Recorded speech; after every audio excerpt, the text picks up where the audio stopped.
تو ہمارے پروگرام ایک موقع میں شبانہ کھل جی کے سوالوں کا جواب دینے کے لیے علی عباس خان صاحب آ چکے ہیں۔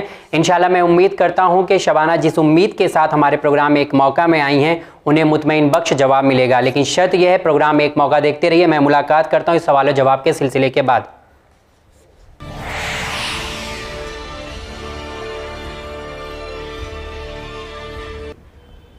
السلام علیکم ورحمۃ اللہ وبرکاتہ۔ وعلیکم السلام ورحمۃ اللہ وبرکاتہ۔ مولانا صاحب، میرا سوال آپ سے یہ ہے کہ معذور کا اصلی مطلب کیا ہوتا ہے؟ اعوذ باللہ من الشیطان الرجیم، بسم اللہ الرحمن الرحیم، الحمد للہ رب العالمین وصلی اللہ علی محمد واہل بیتہ الاطیبین الاطہرین۔ معذور عرف میں اس انسان کو کہتے ہیں کہ اس کے جسم کے کسی حصے میں کوئی کمی ہو، مثال کے طور پر ایک ہاتھ نہیں ہے یا پیر ہے اس سے چل نہیں سکتا ہے، ایسے انسان کو عرف میں معذور کہا جاتا ہے۔ مولانا صاحب، کون کون لوگ معذور کہلاتے ہیں؟ ہر وہ انسان کہ جو اس طرح سے ہو، یعنی جب اسے، البتہ عین ممکن ہے کہ یہ پیدائشی اس کے ساتھ مشکل ہو، یا ہو سکتا ہے کہ وہ بعد میں اس طرح سے ہو گیا ہو، کسی حادثے کا شکار ہو گیا ہو، کوئی اس کے جسم میں کوئی اس کا حصہ کم ہو گیا ہو، تو لہٰذا تمام ایسے انسانوں کو عرف میں معذور کہا جاتا ہے۔ مولانا صاحب، اللہ نے کتنے قسم کے معذور لوگ بنائے ہیں؟ دیکھیے، اگر غور کیا جائے تو ظاہراً دو طرح سے ہم معذور کو آگے ڈیوائڈ کر سکتے ہیں۔ کچھ لوگ ہوتے ہیں جو جسمانی اعتبار سے معذور ہوتے ہیں، یعنی جو ان کی باڈی ہے، جو جسم ہے، اس میں کوئی کمی ہوتی ہے، لیکن کبھی کبھی دیکھنے کو یہ ملتا ہے کہ انسان جسمانی حوالے سے تو بالکل ٹھیک ہے، آنکھ، ناک، ہاتھ، پیر سب کچھ اس کے اپنی جگہ کے اوپر ہے، لیکن عقل کے اعتبار سے معذور ہے، یعنی جو اسے عقل دی گئی ہے وہ پوری طریقے سے نہیں ہے، اور اس اعتبار سے وہ معذور ہے۔ تو کبھی بعض انسان ہوتے ہیں جو عقلی اعتبار سے معذور ہوتے ہیں، کچھ لوگ ہوتے ہیں جو جسمانی اعتبار سے معذور ہوتے ہیں۔ اللہ نے کسی کسی کو معذور کیوں پیدا کیا ہے؟ جی، اصل سوال یہی ہے، کیونکہ معاشرے میں اگر آپ دیکھیں تو کچھ انسان ایسے ملتے ہیں کہ جو معذور ہیں۔ یہ بات بھی بالکل کہنا صحیح ہے کہ پروردگار نے خلق کیا ہے، لیکن اس بات کو سمجھنے کے لیے پروردگار نے کیوں ایسے انسانوں کو خلق کیا ہے، چند باتوں کو سمجھنا پڑے گا، تب یہ بات ہمارے لیے روشن ہوگی۔ پروردگار متعال نے خلقت کا ایک سسٹم بنایا ہے کہ جس سسٹم میں آ کے یہ انسان اس دنیا میں آتا ہے، ماں باپ کے ذریعے انسان اس دنیا میں آتا ہے۔ پروردگار چاہتا کوئی دوسرا سسٹم بنا سکتا تھا، لیکن فی الحال جو طریقہ پروردگار نے بنایا ہے ایک انسان کے اس دنیا میں آنے میں، کبھی کبھی ایسا ہوتا ہے کہ یہ ماں باپ جو ان کی ذمہ داریاں ہیں، اس میں کہیں نہ کہیں کوئی کوتاہی ہو جاتی ہے۔ اب اس کوتاہی کی وجہ سے جو انسان اس دنیا میں آ رہا ہوتا ہے اس میں کوئی نقص پیدا ہو جاتا ہے، مثال کے طور پر ایک ہاتھ نہیں ہے، پیر نہیں ہے، یا عقل میں کوئی کمزوری ہے، کیونکہ شریعت مقدسہ یعنی اسلام نے پورا یہ طریقہ کار انسان کو سمجھایا ہے کہ جب انسان کی شادی ہوتی ہے تو اس کو کس طریقے سے آگے بڑھنا چاہیے، جو شوہر اور زوجہ کا آپس میں رابطہ ہوتا ہے وہ کس طرح سے ہونا چاہیے۔ تو عین ممکن ہے کہ یہ جو سسٹم پروردگار نے بنایا ہے اور تمام باتیں انسان کو بتائی ہیں، اگر اس میں کہیں کوئی کمی ہوتی ہے تو اب وہ بچہ جو اس دنیا میں آ رہا ہے اس میں کوئی نقص ہو سکتا ہے۔ البتہ یہ بھی آپشن ہو سکتا ہے کہ وہاں پر کوئی مشکل نہ ہو، پروردگار نے پھر بھی ایک انسان کو جو ہے وہ معذور خلق کیا ہو۔ اب اس کے پیچھے بھی بہت سی باتوں کو کہا جا سکتا ہے۔ دیکھیے، پروردگار متعال نے جو کائنات کو خلق کیا ہے، یہاں پر ایک سسٹم بنایا، وہ ہے امتحان، اور شاید یہ مین جواب ہے آپ کے اس سوال کا۔ امتحان پروردگار دو طریقے سے لیتا ہے۔ بعض لوگ ہیں ان کو نعمت دیتا ہے، اور نعمت دینے کے بعد ان سے آ کے امتحان یہ لیتا ہے کہ یہ اس نعمت کا صحیح استعمال کر رہے ہیں یا نہیں۔ کسی کو پیسہ دیا ہے، کسی کو مال و دولت کے ساتھ ساتھ اور بھی دی ہے، اولاد دی ہے، تو اب پروردگار انہیں نعمت دے رہا ہے۔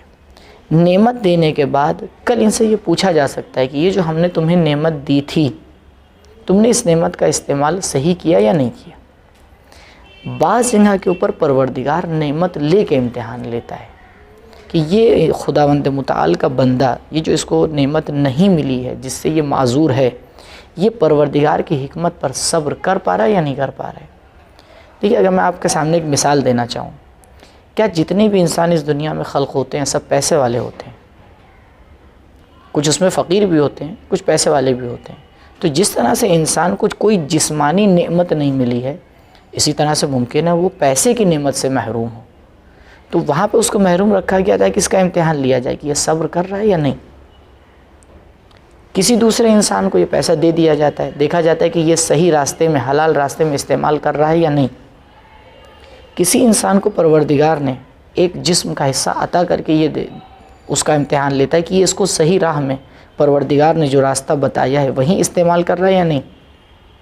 کسی سے لے کے آ کے امتحان لیتا ہے کہ یہ اس کے اوپر صبر کر پا رہا ہے یا نہیں. تو مختلف جوابات ہو سکتے ہیں اس سوال کے کہ کیوں پروردگار نے اس کو معذور ہی خلق کیا ہے. تو پروردگار بغیر حکمت کے کوئی کام نہیں کرتا. اب عین ممکن ہے کہ اس میں اس کی حکمت شامل ہو، یا جو اس نے سسٹم بنایا ہے اس میں کہیں پر کوئی کسی نے کمی کی ہو کہ جس کے نتیجے میں یہ ایک معذور انسان اس دنیا میں خلق ہو. اور مولانا صاحب، اگر کوئی انسان ایسا ہو معذور ہو اور وہ اللہ کی راہ میں ہو، تو اللہ ان کا امتحان مطلب ان پر رحم فرما کر ان کو پھر سے نئی زندگی یا خوشی والی زندگی کیوں نہیں دے سکتے؟ دیتا ہے. بعض ایسی جگہوں پہ آپ نے دیکھا بھی ہوگا کہ مثلا ایسے واقعات ہوتے رہتے ہیں دنیا میں کہ کوئی معذور تھا، کوئی بیمار تھا، لیکن اس نے دعا کی پروردگار کی بارگاہ میں اور اس کو شفا مل گئی. مسئلہ یہ ہے، دیکھیے، جو ہماری جو زندگی ہے دو طریقے سے ہم اس کو آگے دیکھ سکتے ہیں. ایک بار ہم آ کے اپنے اینگل سے اس کو دیکھتے ہیں کہ ہم اپنے اعتبار سے سوچتے ہیں کہ یہ زندگی ایسی ہونا چاہیے. ایک مرتبہ ہم آ کے اس کو خدا کے اینگل سے آ کے دیکھتے ہیں. فرق یہ ہوتا ہے، عام انسان یہ سوچتا ہے کہ اچھی زندگی، خوش زندگی وہ ہے جو ہم سوچ رہے ہیں، اور شاید 99% سے زیادہ لوگ اسی کو خوشی سمجھتے ہیں کہ بھئی خوشی کا مطلب یہ ہے جو ہم چاہ رہے ہیں وہ ہو جائے. لیکن حقیقت میں اگر دیکھا جائے تو انسان پہلے آ کے یہ غور کرے کہ ہونا وہ چاہیے جو پروردگار چاہ رہا ہے. ضروری نہیں ہے کہ پروردگار جو چاہ رہا ہے وہ بالکل وہی چیز ہو جو ہم چاہ رہے ہیں. کبھی کبھی وہی ہوتا ہے جو ہم چاہ رہے ہیں، کبھی کبھی وہ نہیں ہوتا ہے جو ہم چاہ رہے ہیں.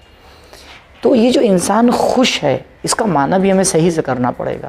یہ انسان خوش ہے نہیں، ہر انسان خوش ہو سکتا ہے. کب؟ اگر وہ ایک چیز کے اوپر آ کے دھیان دے لے، وہ اس بات کے اوپر دھیان دے کہ جو کچھ بھی اس کے ساتھ ہوا ہے اس میں پروردگار کی مرضی اور اس کی حکمت شامل تھی یا نہیں تھی. اگر ہم کہتے ہیں پروردگار کی مرضی کے بغیر یہ کام ہو گیا تو اس کا مطلب کائنات میں کوئی اور طاقت کام کر رہی ہے. لیکن اگر اس کا عقیدہ پروردگار کے اوپر ہے اور وہ اس بات کے اوپر یقین رکھتا ہے کہ ہاں پروردگار کی مرضی اس میں شامل ہے، پروردگار کی حکمت سے یہ کام ہوا ہے، اب آ کے وہ اپنی تربیت کرے، اپنے آپ کو سمجھائے کہ یہ جو کچھ میرے ساتھ ہوا اس کے پیچھے پروردگار کی حکمت ہے. اگر اس کی کوئی کمی نہیں ہے، مثال کے طور پر جب وہ بچہ اس دنیا میں آیا ہے تب سے ہی ایسا ہے، اس میں اس کی کوئی خطا نہیں ہے، تو یہاں پر پروردگار جو اس کو ذمہ داری دے گا وہ بھی اس کے اعتبار سے دے گا. لا یکلف اللہ نفسا الا وسعہا. اگر اس کے جسم میں کوئی کمی ہے، اگر کوئی کام وہ نہیں کر سکتا ہے تو پروردگار وہ کام اس سے مانگتا ہی نہیں ہے. دیکھیے، ظلم وہاں پر ہوتا کہ صلاحیت کم دی جاتی، کام زیادہ مانگا جاتا. تب یہ کہا جا سکتا تھا کہ بھئی یہ خوش نہیں ہے. کیوں؟ کیونکہ اس سے کام تو زیادہ مانگا جا رہا ہے لیکن کر نہیں سکتا ہے. یہ اگر ایک انسان کھڑے ہو کے نماز نہیں پڑھ سکتا، بیمار ہے، ٹانگیں کٹی ہوئی ہیں یا کوئی بھی مشکل ہے، کیا آپ کو لگتا ہے کہ کہیں کوئی ایسی روایت یا کوئی ایسی چیز ہوگی جو اس سے یہ کہا کہ نہیں تمہیں تو کھڑے ہی ہو کے نماز پڑھنا ہے؟ نہیں. اس کی ذمہ داری کیا ہے کہ اگر وہ بیٹھ کے نماز پڑھ سکتا ہے تو بیٹھ کے نماز پڑھے. یعنی پروردگار صلاحیت کے اعتبار سے ذمہ داری دیتا ہے. جس کو جتنی طاقت دی ہے، جس کو جتنی صلاحیت دی ہے، اتنا ہی اس سے وہ مانگ رہا ہے. تو یہاں پر اب یہ انسان اپنی سوچ کو آ کے اس اعتبار سے سیٹ کرے کہ خوشی اسی میں ہے کہ جس میں اس کا پروردگار راضی ہو. جی مولانا صاحب، میرا اگلا سوال آپ سے یہ ہے کہ اسلام معذور لوگوں پر ترس کھانے کا حکم دیتا ہے یا انہیں عام زندگی میں جڑنے کا حوصلہ دے کر کھل کر شان سے جینے کا حکم دیتا ہے؟ بے شک، بالکل کھل کے عام لوگوں کے ساتھ جس طرح سب جی رہے ہیں ویسے ان کو جینے کا حق دیتا ہے.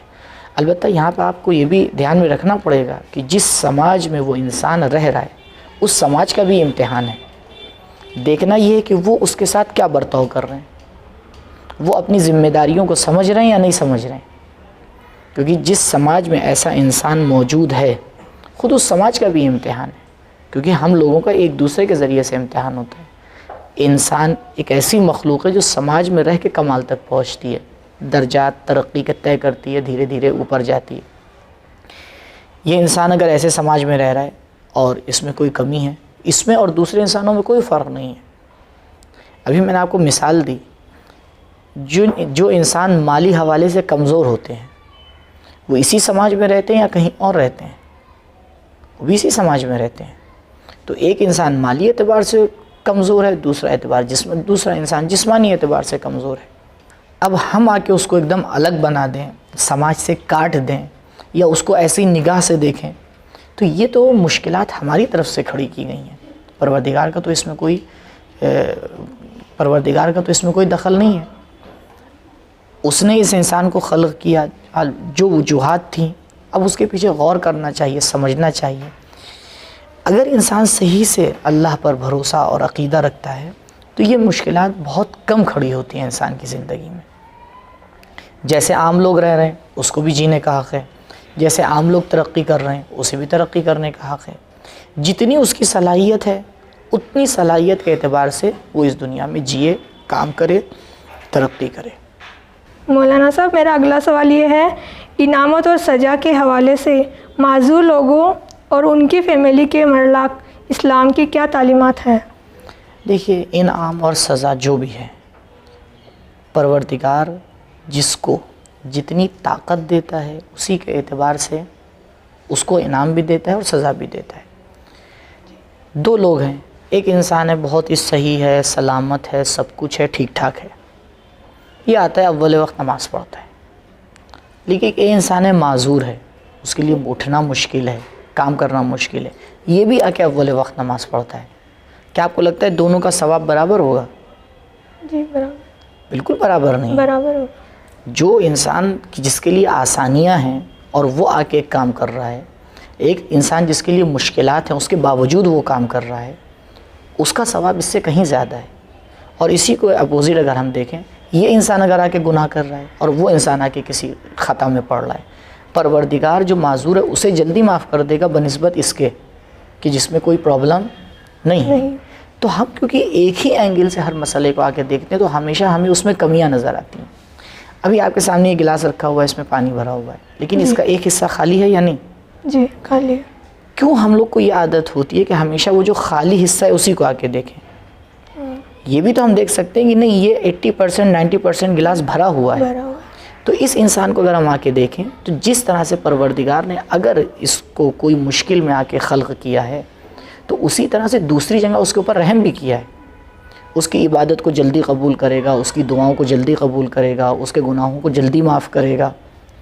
یہ انسان شاید بہت تیزی سے ترقی کا راستہ طے کر سکتا ہے بنسبت دوسرے انسان کے کہ جو اتنی تیزی سے اس راستے کو طے نہیں کر سکتا.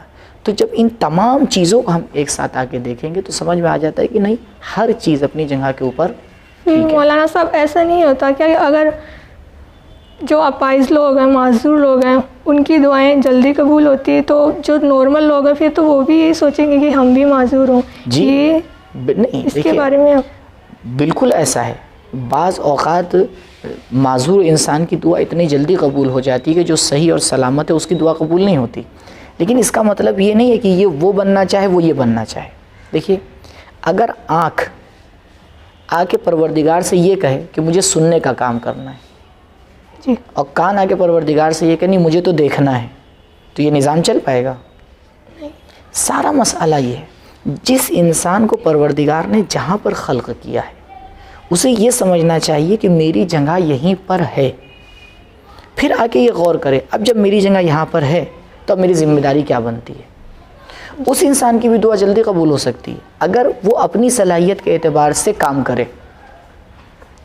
اگر وہ مثال کے طور کے اوپر اگر وہ معذور بندہ 2 رکعت نماز پڑھ رہا ہے، اس جو صحیح بندہ ہے اس کو اس سے زیادہ کام کرنا چاہیے.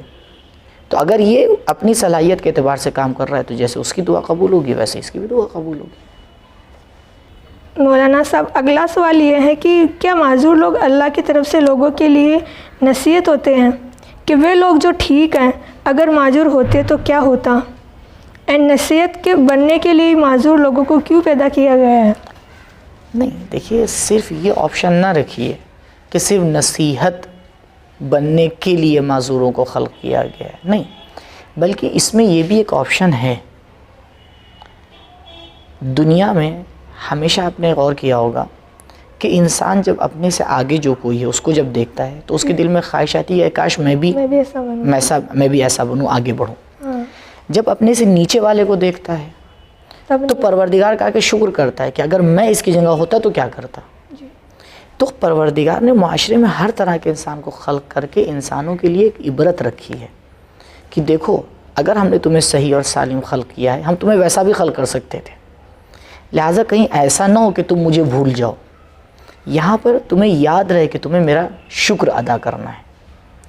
جو نیچے انسان ہے وہ آگے والے کو دیکھ کے کہہ سکتا ہے کہ اگر پروردگار نے مجھے اس کی جگہ پہ خلق کیا ہوتا تو میری ذمہ داریاں بھی اتنی ہی زیادہ ہوتی، لیکن اب جب مجھے اس سچویشن میں آ کے خلق کیا ہے تو اب میری ویسی ذمہ داریاں نہیں ہیں، لہٰذا دونوں طرف سے آ کے بیلنس بنانا پڑتا ہے۔ اگر ساری چیزیں ہم ایک طرف لے جا کے کھڑے کر دیں گے تو بھی ترازو کا پلہ جو ہے برابر نہیں ہو پائے گا۔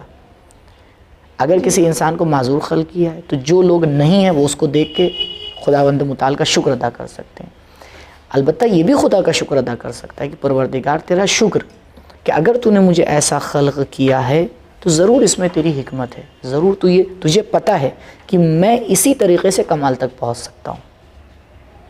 جی مولانا صاحب، میرا اگلا سوال آپ سے یہ ہے کہ معذور لوگوں کو جنت میں کیا مقام دیا جائے گا؟ کیا ان کے ساتھ کوئی نرمی کی جائے گی؟ اور اگر نرمی کی جائے گی تو ان کے ساتھ کس قسم کی نرمی دی جائے گی؟ ہم اسی دنیا سے شروع کرتے ہیں، ٹھیک ہے؟ جی۔ اگر آپ کہیں جاتی ہیں کسی محفل میں، آپ دیکھ رہی ہیں کہ بہت سے لوگ بیٹھے ہوئے، سب صحیح ہیں، ٹھیک ٹھاک ہیں، لیکن ان کے درمیان ایک آدمی ہے جو لکڑی ٹیکتا ہوا، جس کا پیر کٹا ہوا ہے، وہ آ رہا ہے۔ جی۔ اب بہت سے لوگ کھڑے ہوئے ہیں اور ایک جگہ ہے جہاں بیٹھنے کی جگہ ہے، کرسی ہے رکھی ہوئی ہے، سب سے پہلے کس کو بیٹھایا جائے گا؟ جو معذور ہے۔ جو معذور ہے۔ کیوں؟ کیونکہ وہ الگ ہیں، کیونکہ ہمیں یہ لگ رہا ہے اس کو پہلے ضرورت ہے، یعنی یہ بات ہمیں اور آپ کو سمجھ میں آ رہی ہے جی، کہ ہم اس کو آگے بڑھاتے ہیں کہ جس کے لیے ہمیں یہ لگتا ہے کہ اس کو ضرورت ہے، تو یعنی وہ چیز جو ہمیں سمجھ میں آ رہی ہے اور جس کے لیے ہم پہلے قدم آگے بڑھاتے ہیں، کیا آپ کو یہ نہیں لگتا ہے کہ پروردگار بھی اس کے بارے میں ایسے ہی سوچتا ہوگا؟ جی سوچتے ہیں، بے شک ایسے ہی سوچتا ہے۔ اور بہرحال اس میں نبی اکرم صلی اللہ علیہ وآلہ وسلم کی جو روایات ہیں اسے دیکھنا پڑے گا۔ ابھی شروع میں بھی میں نے آپ کی خدمت میں عرض کیا کہ ایسے انسانوں کا عمل پروردگار جلدی قبول کرتا ہے۔ جب عمل کو جلدی قبول کرتا ہے تو آخرت میں بھی جس نرمی سے ان کے ساتھ پروردگار پیش آئے گا دوسروں کے ساتھ نہیں آئے گا۔ جی مولانا صاحب، مجھے بہت اچھا لگا یہ جان کر کہ ان کو جو معذور لوگ ہیں ان کو جنت میں نرمی دی جائے گی۔ جی بے شک، انشاءاللہ ان کے ساتھ ایسا ہونا چاہیے۔ ہاں، جب دیکھیں ہم اور آپ اس بات کو سمجھ رہے ہیں تو جس نے بھئی ہم عقل رکھتے ہیں اسی لیے تو اس بات کو سمجھ رہے ہیں، تو جس نے خود عقل کو خلق کیا ہے وہ اس پر بہتر عمل کرے گا۔ جی، کیونکہ وہ یہاں بھی جب معذوریت لے کر پیدا ہوتے ہیں اور پوری زندگی ایسے نکالتے ہیں تو ان کے ساتھ جنت میں اگر ان کے ساتھ نرمی کی جائے تو یہ ان کے ساتھ انصاف ہوگا، رحم یہ ہو بالکل جائے عین حق ہے، عین انصاف ہے کہ بھئی جس نے اتنے سال ایک مشکل کے ساتھ زندگی کی ہے تو جب ابدی دنیا میں اس کو جا کے رہنا ہے تو اب یہاں پر وہاں تو نہ کوئی نقص ہوگا، نہ کوئی معذور ہوگا، نہ کسی کا کوئی پیر کٹا، نہ کوئی اس طرح کی مشکل تو وہاں ہوگی نہیں، کیونکہ روح وہاں پر جا رہی ہے۔ لہٰذا پروردگار اب یہ جو یہاں اس نے سختی برداشت کی ہے اس کا بدلہ اس نے پروردگار نے آخرت میں اس کے لیے رکھا ہے۔ جی مولانا صاحب کہتے ہیں کہ فیمیل خواجہ سیرا تھرڈ جینڈر یا میڈل جینڈر والے جو لوگ ہوتے ہیں وہ نہ تو مرد ہوتے ہیں اور نہ ہی عورت ہوتے ہیں، ایسے معذور لوگوں کے لیے کیا حکمت ہے؟ ان کو ایسا کیوں بنایا گیا ہے؟ دیکھیے یہ ایک اہم سوال ہے، قضاء یہ میرا سب سے فیوریٹ سوال ہے اور مجھے اس کا جواب جاننا ہے آپ سے۔ ٹھیک، اگر مطمئن ہو جائیے گا تو بتائیے گا۔ جی، دیکھیے قضاء و قدر الہی کے اعتبار سے یہ ایک اہم سوال ہے۔ کہ پروردگار نے جو کچھ اس کائنات میں خلق کیا ہے، قرآن میں پروردگار نے اس بات کی طرف اشارہ کیا ہے کہ پروردگار نے ہر شے کو زوج خلق کیا ہے، میل اور فیمیل اس کے اندر رکھا ہے۔ اسی طرح سے انسانوں میں بھی پروردگار نے اس طرح سے خلق کیا ہے، لیکن کبھی کبھی ایسا ہوتا ہے کہ اس بات کا سمجھنا تھوڑا مشکل ہو جاتا ہے۔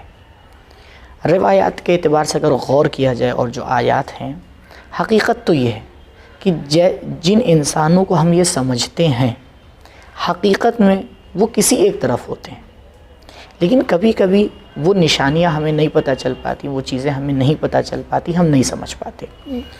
اب ہم نہیں سمجھ پائیں تو یہاں پر ہماری کیا ذمہ داری ہے اور اس کے پیچھے کیا راز ہے؟ پروردگار متعال بخوبی جانتا ہے کہ انسان میں ایک صفت موجود ہے، وہ ہے غرور کی۔ جب بھی کسی انسان کو ذرا سی کوئی مال و دولت مل جاتی ہے، ذرا سی خوبصورتی مل جاتی ہے، ذرا سا مقام مل جاتا ہے، فوراً وہ انسان آ کے مغرور ہو جاتا ہے۔ آپ نے خود بھی دیکھا ہوگا، بہت آسانی سے بات سمجھی جا سکتی ہے کہ جب ہمارے پاس کوئی نعمت ہوتی ہے تو ہم بھول جاتے ہیں کہ ہمیں نماز بھی پڑھنا ہے، روزہ بھی رکھنا ہے، خدا کا شکر بھی ادا کرنا ہے۔ لیکن اگر ذرا سی ہمارے اوپر کوئی مشکل پڑ گئی، ذرا سی ہمارے اوپر کوئی مصیبت پڑ گئی، ہمارا گھر میں کوئی سامان چوری ہو گیا یا کہیں ہم گر گئے، خدا نخواستہ ایکسیڈنٹ ہو گیا، وہاں سب سے پہلے جو ذات یاد آتی ہے وہ کون ہے؟ وہ پروردگار متعال، سب سے پہلے خدا یاد آتا ہے۔ اور انسان وہاں پہ یہ سوچتا ہے کہ بس کسی طرح سے معجزہ ہو جائے، جو کچھ کمی ہوئی وہ فوراً، اگر چور لے کے گیا ہے تو اس کے ذہن میں ہوتا ہے کوئی اس طرح سے معجزہ ہو کہ چور خود سامان لا کے واپس پہنچا دے۔ جبکہ پروردگار نے جو نظام بنایا ہے، اس نظام میں ہمیں آ کے اس بات کو غور کرنا ہے کہ پروردگار نے انسان کی عبرت حاصل کرنے کا جو راستہ ہے، جو اس کو سکھانے کا طریقہ ہے، وہ بھی اسی دنیا میں خلق کیا ہے۔ اگر پروردگار نے ایسے انسانوں کو خلق کیا ہے، اچھا یہ بتائیے ایسے انسانوں کی کوانٹٹی کتنی ہوتی ہے؟ بہت کم ہوتی ہے۔ بہت کم ہوتی ہے نا؟ جی۔ یعنی اگر آپ پوری ہندوستان کی آبادی کو دیکھیں، اس اتنی بڑی آبادی میں ان کا ریشو کتنا ہوگا؟ کچھ ہی لوگ ہوتے ہیں، کچھ بھی نہیں ہے، ٹھیک؟ لیکن یہاں پر انہی چند آدمیوں کے ذریعے سے ہم کم سے کم پروردگار متعال کی حکمت کو سمجھ سکتے ہیں کہ اے خالق، تجھے پورا اختیار تھا کہ میں آج یہاں نہ ہوتا وہاں ہوتا۔ جی، اسے اختیار تھا یا نہیں تھا؟ تھا۔ لیکن اس نے رحم و کرم کر کے ہمیں یہاں رکھا، کسی دوسرے کو وہاں پہ رکھا۔ اب ہم جب آ کے غرور کرتے ہیں، جب ہم آ کے پروردگار کو بھول جاتے ہیں، کبھی کبھی یہی انسان جب ہماری آنکھوں کے سامنے سے گزرتا ہے اور ہم آ کے اس بات کو دیکھتے ہیں کہ اگر ہم اس کی جگہ ہوتے تو وہ انسان جو اب تک کہ خدا کو بھولا ہوا ہے، اس کو خدا یاد آتا ہے۔ کیونکہ پروردگار یہ چاہتا ہے کہ اس نے دیکھی زندگی میں کہیں نہ کہیں پہ آ کے روک لگا رکھی ہے۔ آپ نے دیکھا نا، ہائی وے پہ یا سڑک کے اوپر بریکر لگائے جاتے ہیں۔ جی، کیوں بریکر لگائے جاتے ہیں؟ تاکہ گاڑی کنٹرول میں رہے، کنٹرول کر سکے نا۔ وہ آدمی جو بالکل بھگاتا ہوا جا رہا ہے، ایک دم سے بریکر کو دیکھ کے وہ آگے سلو کرتا ہے۔ جی، اس کو سمجھ میں آتا ہے کہ بھائی اگر ہم اسی اسپیڈ میں جاتے تو کہیں نہ کہیں ایکسیڈنٹ ہو جاتا۔ یہ ہماری زندگی کے بریکر ہیں، جسے دیکھ کے ہم آ کے سمجھ سکتے ہیں کہ یہ آ کے ہماری زندگی اگر اس طرح سے ہوتی تو ہم کیا کرتے۔ تو یہ درس عبرت ہے کس کے لیے؟ دوسروں کے لیے۔ اب آئیں اس طرف چلتے ہیں جو خود اس کو خلق کیا ہے۔ اس جواب کو سمجھنے کے لیے پہلے ایک مسئلہ مجھے آپ کو سمجھانا پڑے گا۔ بتائیے آپ کی نظر میں عدالت کا کیا معنی ہے؟ جہاں پہ انصاف ہوتا ہو۔ دیکھیے، آپ نے صرف ورڈ چینج کیا ہے، عدالت یعنی انصاف۔ آپ اس کی ڈیفینیشن بتائیے، انصاف یعنی کیا، عدالت یعنی کیا؟ سچائی کا ساتھ دیا جاتا ہو۔ اور اگر اس گلاس میں پانی ہوتا اور وہ دوسرا گلاس خالی ہوتا، ایک دم اس میں پانی نہ ہوتا، آپ کو کیا لگ رہا ہے یہ عدالت کے مطابق ہوتا یا عدالت کے خلاف؟ یہ عدالت کے خلاف ہوتا، کیونکہ کیوں؟ عدالت میں انصاف کیا جاتا ہے کہ دونوں طرف چیزیں برابر ہو۔ اچھا ٹھیک ہے، اگر اس سائڈ کوئی بیٹھا ہی نہیں ہے، میں اکیلا ادھر بیٹھا ہوں، تب بھی ضروری ہے ادھر گلاس میں پانی ہو؟ نہیں، پھر تو یا ادھر انسان جو بیٹھا ہوا ہے وہ روزے سے ہے، یا ادھر جو انسان بیٹھا ہوا ہے وہ پانی پی چکا ہے؟ پھر تو اس کو اس کی نیڈ ہی نہیں ہے۔ ہاں، تو دیکھیے کتنے آپشن یہاں پر موجود ہیں۔ جی، ہم مشکل یہاں پر ایک غلطی یہاں پر ہوئی ہے، وہ یہ ابھی جو آپ نے جملہ کہا اس کو صحیح کریے۔ ہم عدالت کا معنی سمجھتے ہیں برابری۔ جی، عدالت کا معنی برابر ہونا نہیں ہے۔ آپ نے ضرور کالج میں پڑھا ہے، کیا آپ کے کالج میں جتنے لوگ کام کرتے ہیں جی سب کی سیلری برابر ہے؟ نہیں، الگ الگ ہے نا؟ الگ الگ ہے۔ کیوں؟ ان کی یہ پوسٹ عدالت کے ہے یا حساب نہیں ہے؟ سے، ان کے پوسٹ اور ایکسپیرینس کے حساب سے ہے۔ تو یہ عدالت ہے؟ اگر الگ الگ سیلری دی جا رہی، ایک کو کم ایک کو زیادہ، اس کی پوسٹ کے اعتبار سے سیلری دی جا رہی ہے جی، تو عدالت کا معنی یہ نہیں ہے کہ سب کو برابر سے دیا جائے۔ عدالت کا معنی یہ ہے کہ جس کو جو دینا ہے وہ دیا جائے، جی ٹھیک؟ تو یہ صحیح۔ اچھا کبھی کبھی یہ ہوتا ہے کہ ہاں ضروری ہوتا ہے کہ سب کو برابر سے دیا جائے، تو عدالت کا نتیجہ ہمیشہ برابری نہیں ہے، بلکہ عدالت کی ڈیفینیشن یہ ہے کہ جس چیز کو جہاں پہ رکھنا ہے وہاں پہ رکھا جائے۔ صحیح؟ صحیح۔ ایک آدمی جو اچھی گرافک بنا لیتا ہے، اچھا ڈیزائنر ہے، جی وہ جب آ کے کسی پینٹنگ کو یا کسی جو ہے وہ پوسٹر کو یا کسی چیز کو آ کے ڈیزائن کرتا ہے، تو وہ کیونکہ ایکسپرٹ ہے اپنے کام میں، اس کو پتہ ہوتا ہے کہ اس پوسٹر میں یا اس ڈیزائن میں کس چیز کو کہاں پہ رکھنا ہے۔ اگر وہ صحیح رکھ رہا ہے تو ہم کیا کہیں گے کہ عدالت سے کام لے رہا ہے۔ مثال کے طور پر ایک کوئی لائن لکھنا ہے تو وہ صحیح لکھے کہ بھئی یہاں پہ لکھنا ہے، کسی کو کا فوٹو لگانا ہے تو صحیح جگہ کے اوپر لگائے۔ لیکن ایک آدمی جس کو یہ سب باتیں نہیں پتہ ہے، وہ اگر دیکھے گا تو وہ اپنے اعتبار سے آ کے نظر دے گا، لیکن یہ آدمی جو ایکسپرٹ ہے جب یہ دیکھے گا کہے گا نہیں بالکل صحیح ہے۔ دنیا میں کیونکہ اکثر انسانوں کو عدالت کا معنی نہیں پتہ ہے، وہ سمجھتے ہیں عدالت یعنی برابر۔ عدالت کا معنی اگر برابری ہے تو پروردگار کو صرف یا مرد خلق کرنا چاہیے تھا یا صرف عورتوں کو خلق کرنا چاہیے تھا؟ جی تو یہ عدالت ہے یا نہیں کہ بھائی پروردگار نے کچھ انسانوں کو مرد خلق کیا ہے، کچھ انسانوں کو عورت خلق کیا ہے؟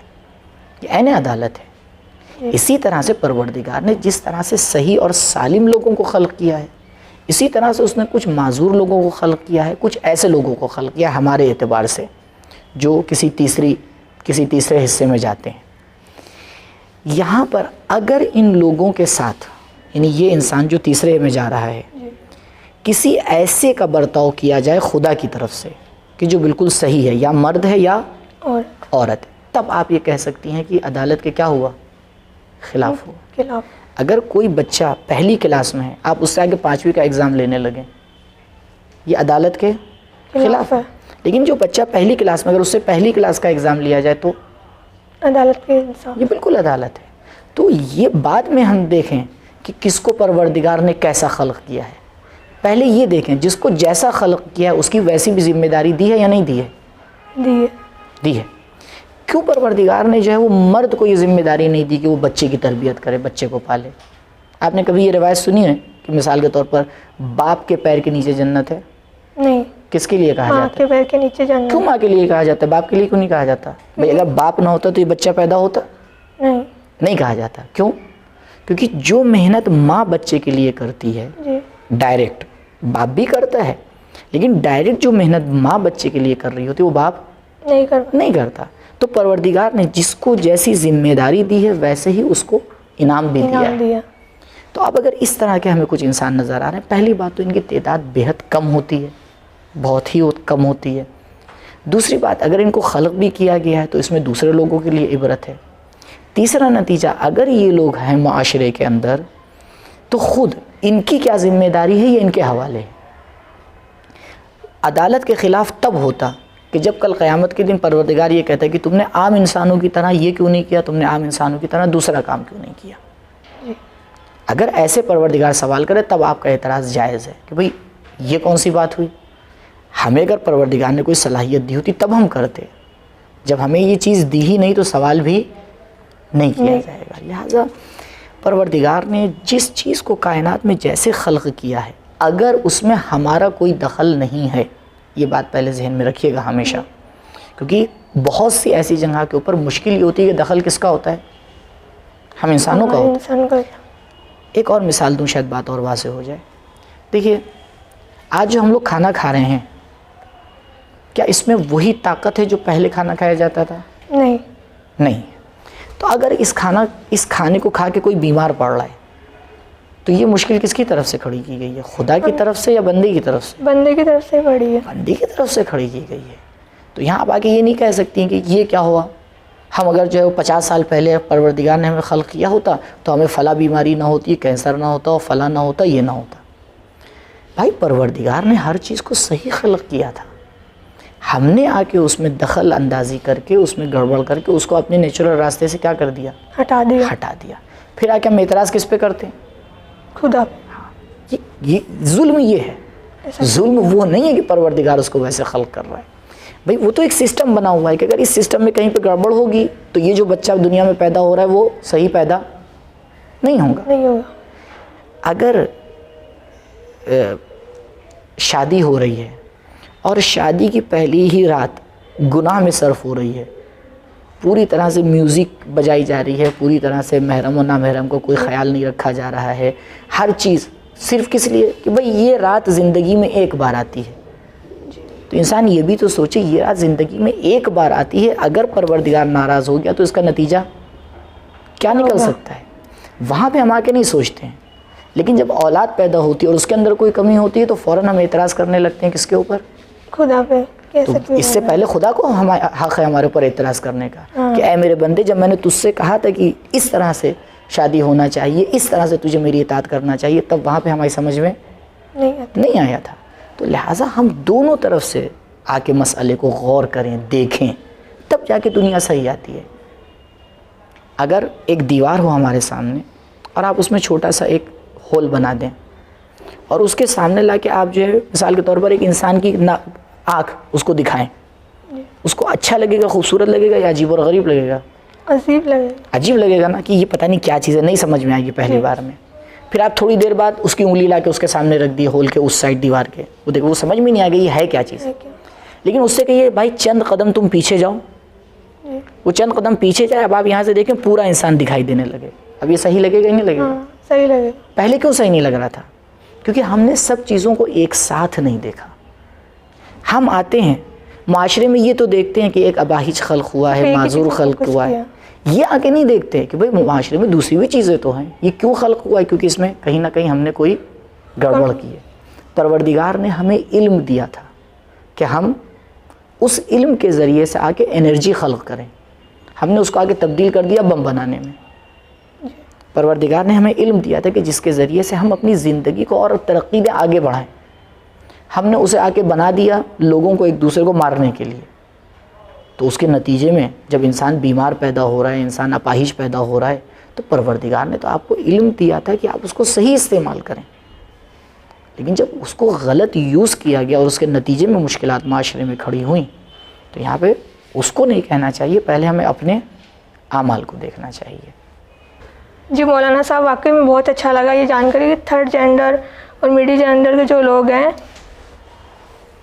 یہ بھی مطلب ہم بندوں کی ہی دخل اندازی کی وجہ سے ہوا ہے. جی بالکل اس میں دخل ہے، اور بہرحال ان کا بھی اپنا ایک کردار ہے. ایسے میں ہم ان لوگوں کو چاہیے کہ خدا کو بلیم نہ کریں.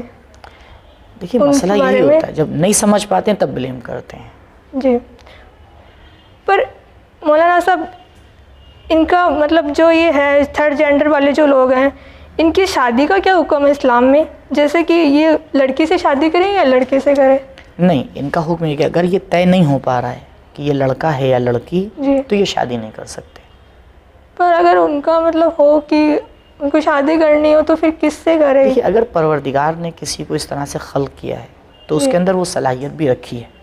عام سچویشن میں بھی آپ دیکھیں تو ایسا ہوتا ہے کہ بہت سے لوگ ہیں جو اس دنیا میں آتے ہیں. یہ بتائیے شادی واجب ہے یا مستحب؟ واجب تو نہیں ہے نا؟ نہیں، مستحب ہے. مستحب ہے، سنت ہے نا. تو کتنے ایسے لوگ ہیں جو اس دنیا میں آتے ہیں بالکل صحیح ہوتے ہیں، سلامت ہوتے ہیں، ٹھیک ٹھاک ہوتے ہیں، لیکن بغیر شادی کے اس دنیا سے چلے جاتے ہیں. تو یہ جو ایک جن کی تعداد بہت ہی کم ہے، اگر یہ بھی بغیر شادی کے اس دنیا سے چلے جا رہے ہیں تو یہ آسمان زمین پہ آ رہا ہے یا کوئی بہت بڑا طوفان آیا جا رہا ہے؟ تو ان کی شادی کا کوئی حکم نہیں ہے؟ نہیں، کیونکہ جب تک کہ یہ طے نہ ہو جائے کہ یہ انسان مرد ہے یا عورت، تب تک شادی نہیں کر سکتا. تو بالکل نیچرل سی بات ہے. بھی پہلے یہ طے ہو کہ یہ مرد ہے تو اس کی کس سے شادی کی جائے، یہ خاتون ہے تو اس کی کیسے شادی کی جائے. جب یہ چیز طے ہی نہیں ہو پا رہی ہے تو پھر مسئلہ آگے کیسے بڑھے گا؟ میرا اگلا سوال آپ سے یہ ہے کہ اسلام میں ایسے معذور لوگوں کے متعلق کیا حکم ہے؟ دو طرح سے ایسے لوگوں کو دیکھا جا سکتا ہے. ایک ذمہ داری ہے خود ان کی، اور ایک ذمہ داری ہے جس معاشرے میں وہ رہ رہے ہیں ان لوگوں کی. پہلے ان کی ذمہ داری کی طرف اشارہ کر دوں. ان کی ذمہ داری کیا ہے؟ ان کی پہلی ذمہ داری ہے کہ جو بھی ان میں کوئی معذوری کا پوائنٹ ہے، جو بھی ان کے اندر کمی ہے، کبھی بھی اپنی زندگی میں اسے کمی نہ سمجھیں. کیونکہ جس دن انہوں نے اسے کمی سمجھنا شروع کر دیا، ان کا زندگی کا گراف نیچے آئے گا، اوپر نہیں جائے گا. وہ اس بات کو یقین رکھیں کہ اگر پروردگار نے، دیکھیے خدا کی حکمت پر راضی ہونا یہ سب سے بڑا کمال کا کام ہے، سب سے بڑا کمال کا کام ہے. تو مطلب ان کو کمی نہ سمجھ کر اپنی طاقت بنائیں. جب کمی نہیں سمجھیں گے تو خود بخود وہ چیز کیا بن جائے گی؟ طاقت. خود بخود طاقت بن جائے گی.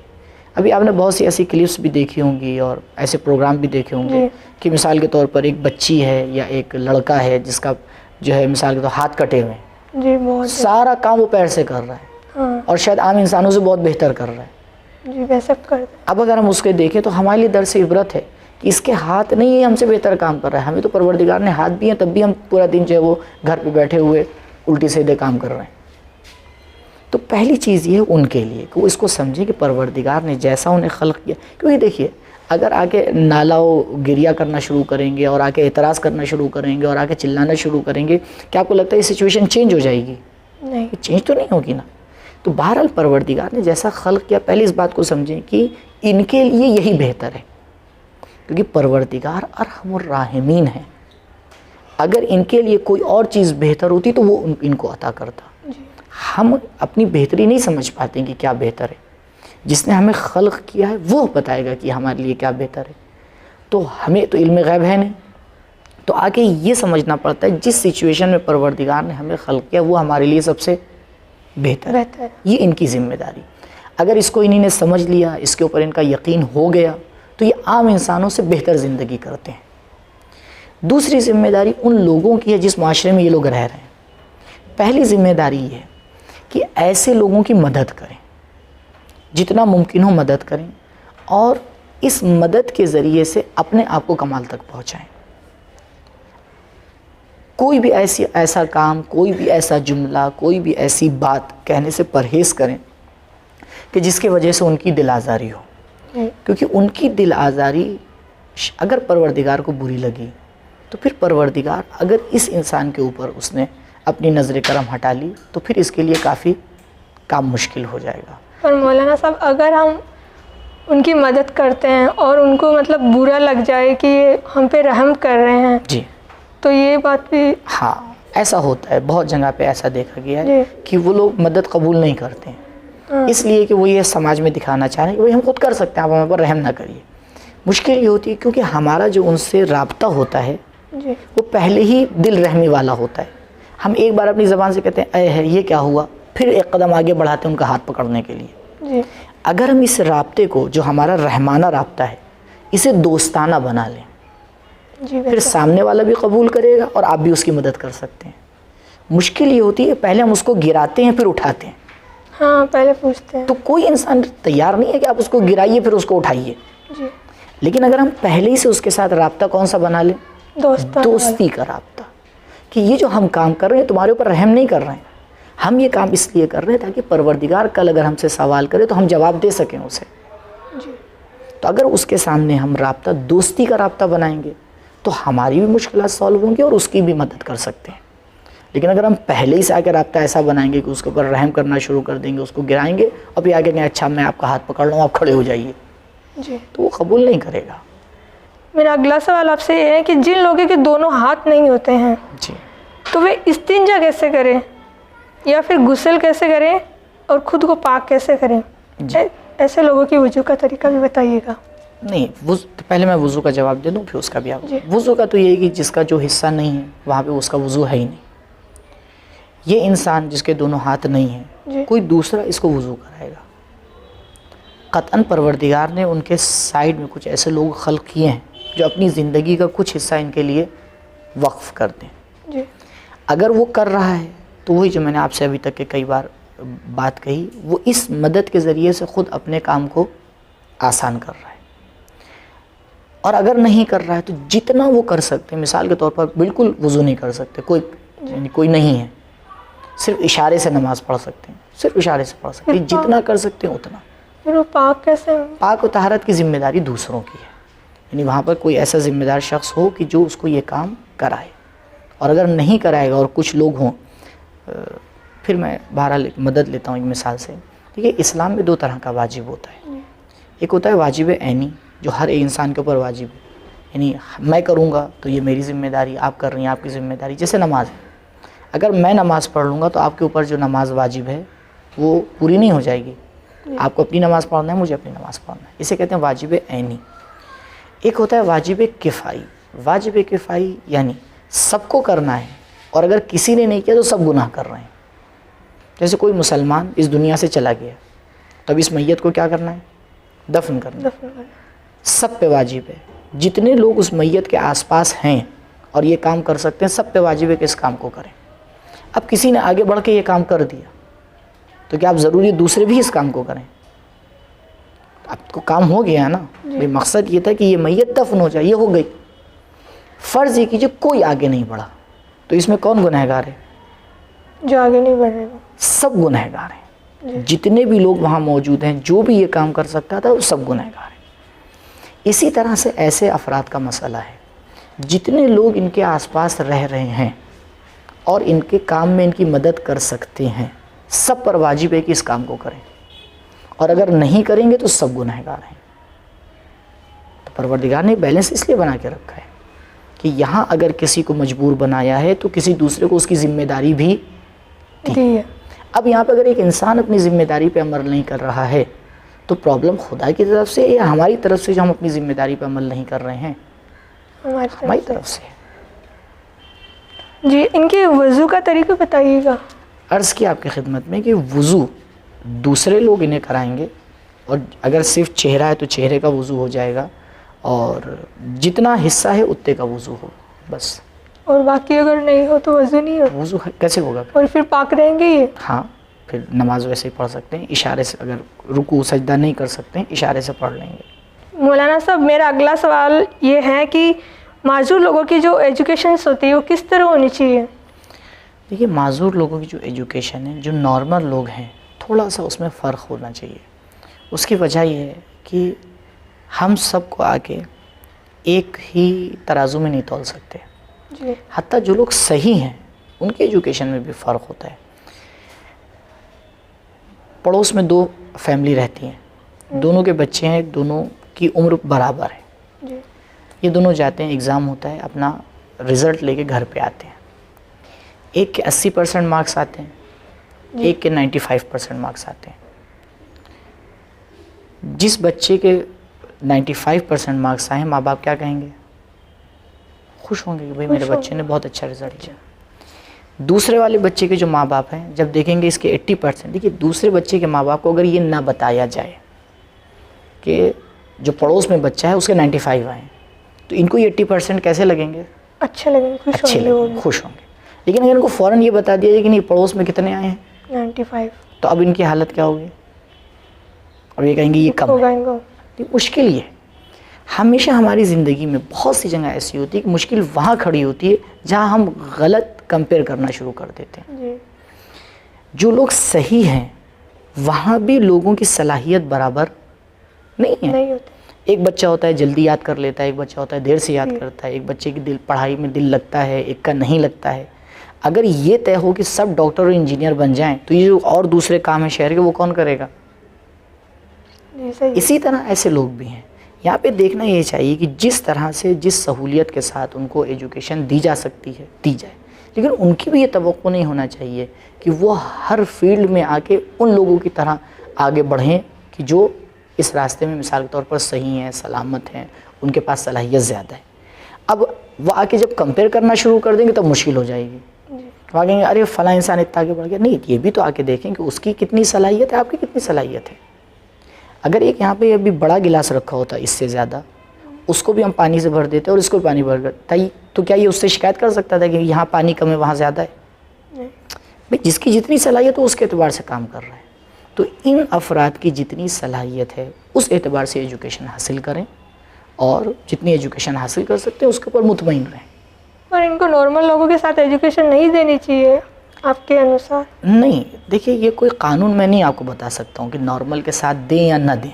جی. اگر لگ رہا ہے کہ نارمل لوگوں کے ساتھ چل سکتے ہیں، مثال کے طور کے اوپر ایک کان میں کوئی پرابلم ہے، ایک ہاتھ میں کوئی پرابلم ہے، لیکن چل سکتے ہیں نارمل لوگوں کے ساتھ، ٹھیک ہے، نارمل لوگوں کے ساتھ رہیں، کوئی مشکل نہیں ہے. مگر یہ کہ ان کا سسٹم ہی بالکل الگ ہو، کیونکہ اگر جب سسٹم جب الگ ہوگا اور ان کو نارمل لوگوں کے ساتھ رکھا جائے گا، ان کے لیے بھی پرابلم ہوگی، ان لوگوں کے لیے بھی پرابلم ہوگی. یعنی یہ ان کو آگے بڑھنے سے روک دیں گے، کیونکہ اب ان کی طرف بھی توجہ دینا پڑے گی نا. جب ایک کلاس میں سب بیٹھے ہوئے، اسی لیے آپ نے دیکھا ہوگا کہ آج کل جو بعض اسکول کھلے ہیں وہ آگے پہلے انٹرویو لیتے ہیں بچے کا، پھر اس کو لیتے ہیں. کیوں؟ کیونکہ وہ چاہتے ہیں کلاس میں جتنے بھی بچے ہیں وہ سمجھداری کے اعتبار سے ان کا لیول کیا ہو، ایکول ہو. ہاں، تھوڑا سا ایک دوسرے سے نزدیک ہو، یہ جلدی ترقی کریں. کیونکہ اگر ابھی اسی کلاس میں آ کے ایک ایسا بچہ رکھ دیا جائے گا جو ان کے ساتھ نہیں چل پا رہا ہے، تو کیا ہوگا نتیجے میں؟ وہ ان کو چلنے سے روک دے گا یا اس کو باہر نکالنا پڑے گا. لہٰذا یہ کوئی قانون نہیں بتایا جا سکتا کہ نارمل لوگوں کے ساتھ پڑھیں یا نہ پڑھیں. دیکھنا پڑے گا سچویشن کیسی ہے. اگر ان کے ساتھ چل سکتے ہیں تو بہتر یہی ہے کہ انہی کے ساتھ پڑھیں. لیکن اگر بالکل ہی ان کا مسئلہ کچھ الگ ہے، کیس بالکل ہی الگ ہے، تو پھر الگ پڑھیں.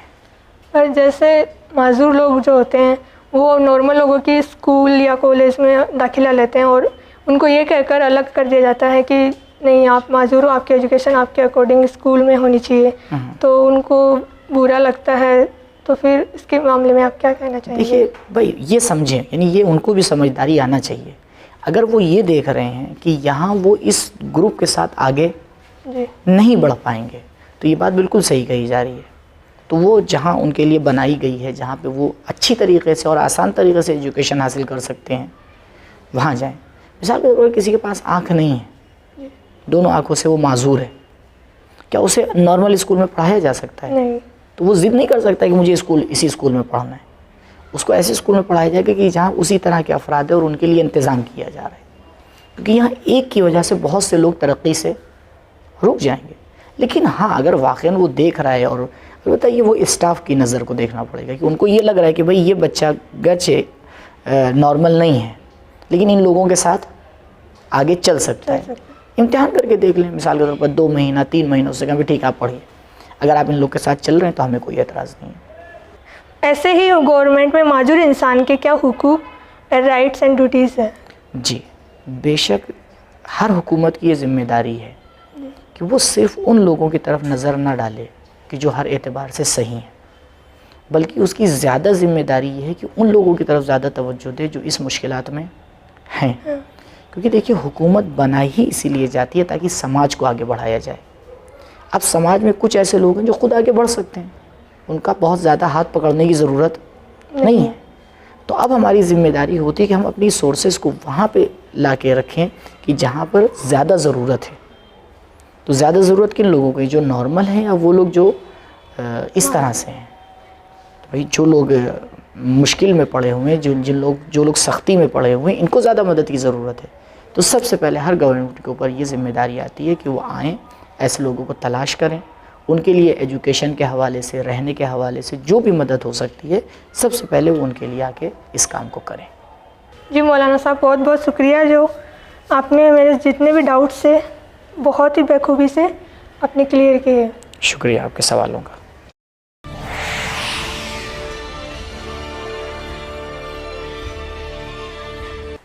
تو جی ہاں ناظرین، ایک بار پھر سے میں حاضر ہوں اور میں چاہوں گا کہ سسٹر شبانہ آپ یہاں پہ تشریف لائیں. مذہب آپ سے بھی گزارش ہے کہ آپ یہاں پر ہیں. سسٹر شبانہ، آپ سے سب سے پہلے تو میں یہ سوال کرنا چاہوں گا کہ جو آپ کے سوال تھے جو معذور لوگ سے جڑے ہوئے تھے، تو آپ کے سوال کے جواب آپ کو مل گئے آپ جس امید کے ساتھ یہاں پر آئی تھیں؟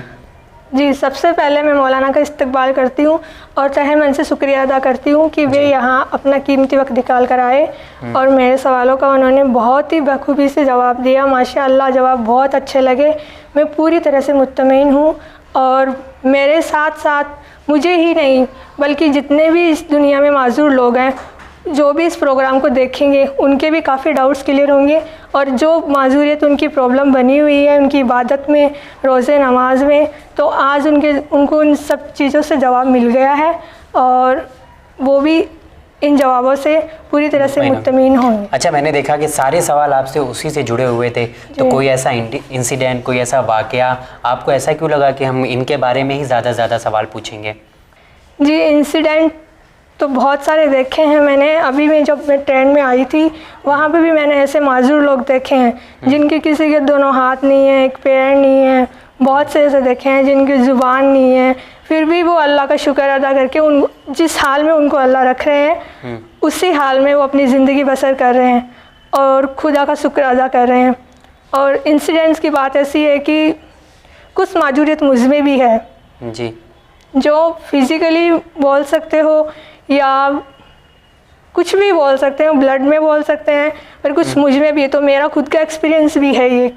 اور اسی طرح سے میں نے خود کو لے کر اور دنیا میں جتنے بھی لوگ معذور ہیں ان کے سب کی پرابلمس کو میں نے مطلب جہاں بھی میں گئی میں نے دیکھا، سب کو میں نے جانا ایسے کہ ان کی کیا کیا پرابلمس ہے، یہ کیوں مطلب اس طرح سے اس دنیا میں سے کیوں آئے ہیں، ان کو کیوں بنایا گیا ہے، ایسے سارے سوال تھے میرے۔ یقیناً میں امید کرتا ہوں کہ آپ کو سارے جواب مل چکے ہوں گے، اور انشاءاللہ میں دعا کرتی ہوں جیسا آپ نے بتایا کہ آپ کے اندر بھی وہ چیز پائی جاتی ہے۔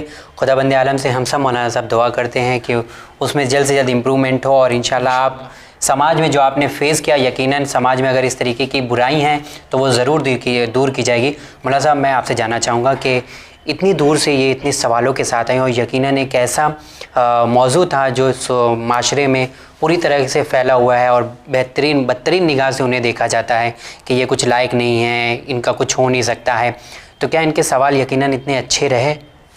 جی الحمدللہ سوالات کافی اچھے تھے، اور ایک بہت اہم پیغام جو ہے اس پروگرام کے ذریعے سے انشاءاللہ ان لوگوں تک پہنچا ہے کہ جو صحیح اور سالم ہیں۔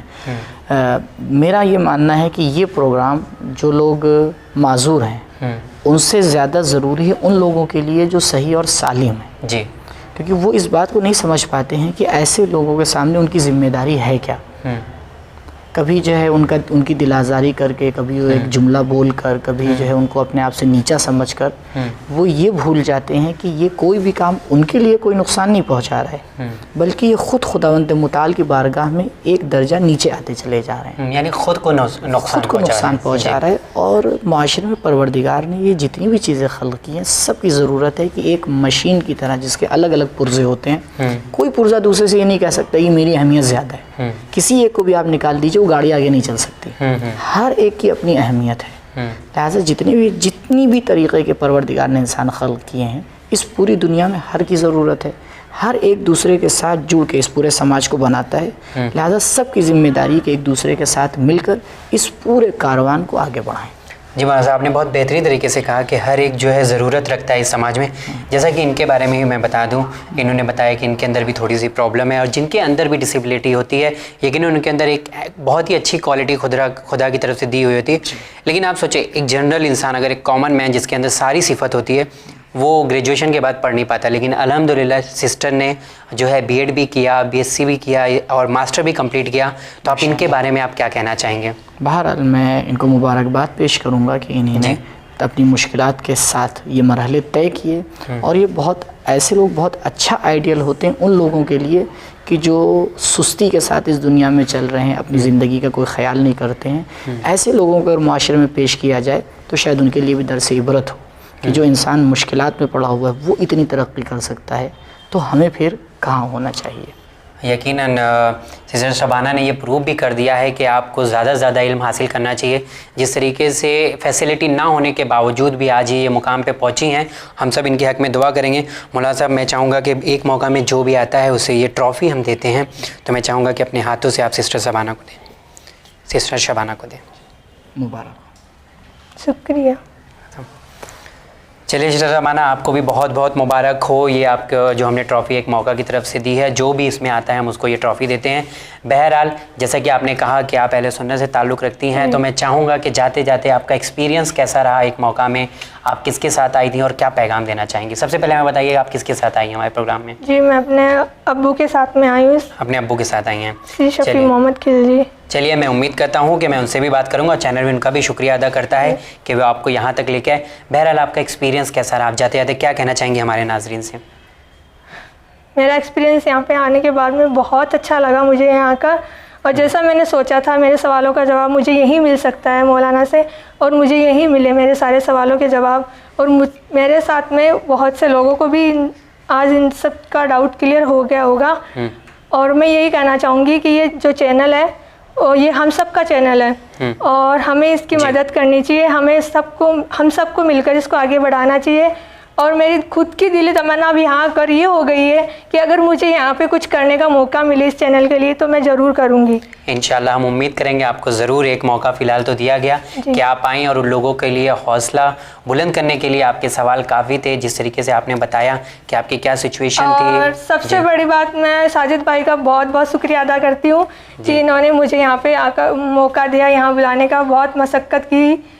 اور نہیں، آپ کا بھی ہم شکریہ ادا کرتے ہیں، ساجد بھائی نہیں بلکہ چینل ون پوری ٹیم آپ کا شکریہ ادا کرتی ہے، کیونکہ ناظرین ہم اگر آپ کو بتائیں ان کے بارے میں، انہوں نے تقریباً 3 سے 4 مہینے سے پروگرام میں ایک موقع میں آنا چاہتی تھی، انہوں نے ریسرچ کیا، انہوں نے ہمیں یہ بھی کہا کہ ہم بہترین سوال بھیجنا چاہتے ہیں، تو چینل ون کی پوری ٹیم آپ کا شکریہ ادا کرتی ہے، اور آپ جیسے لوگوں کا استقبال کرتے ہیں ہم پروگرام میں ایک موقع میں، اور ان لوگوں کو بھی ایک موقع دیا جائے گا جو آنا چاہتے ہیں۔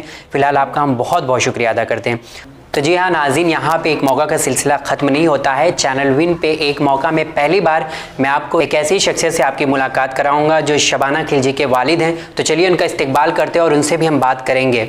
تو آپ نے دیکھا پہلی بار پروگرام ایک موقع میں ہم نے کسی کو یہاں پہ دعوت دی ہے، اور یہاں پہ میں ان کی تعریف کرنا چاہوں گا۔ سر آپ کا بہت بہت شکریہ، کیونکہ ایسے بہت ہی کم لوگ ہیں جو سماج میں اپنی بیٹی کو اتنا زیادہ بڑھاوا دیتے ہیں اور ان کی مدد کرتے ہیں۔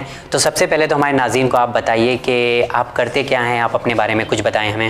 میں ایک لانڈری چلاتا ہوں، جی، لانڈری کا کام کرتا ہوں۔ میرے بچے دونوں شکشت ہیں، 2 بچے ہیں، ایک لڑکا ہے ایک لڑکی ہے۔ لڑکا میرا بینک میں کام کرتا ہے، لڑکی پڑھی ہوئی ہے۔ یہ ایک لڑکی آپ کی، ایک لڑکا ہے آپ کے؟ بس 2 ہی بچے ہیں، اور میں یہ چاہوں گا چاہے لڑکی ہو چاہے لڑکا ہو، برابر شکشا ہمیں دلانی چاہیے، اور جہاں تک ہو سکے ان کا حوصلہ افزائی کرنی چاہیے، جہاں تک بڑھا سکو آپ بڑھاتے رہو۔ جی، اسلام اور دنیا یہ دونوں چیزوں کے اندر آپ بڑھاؤ گے تو ہی آپ کی گاڑی چلے گی، ورنہ آپ کی گاڑی رک جائے گی۔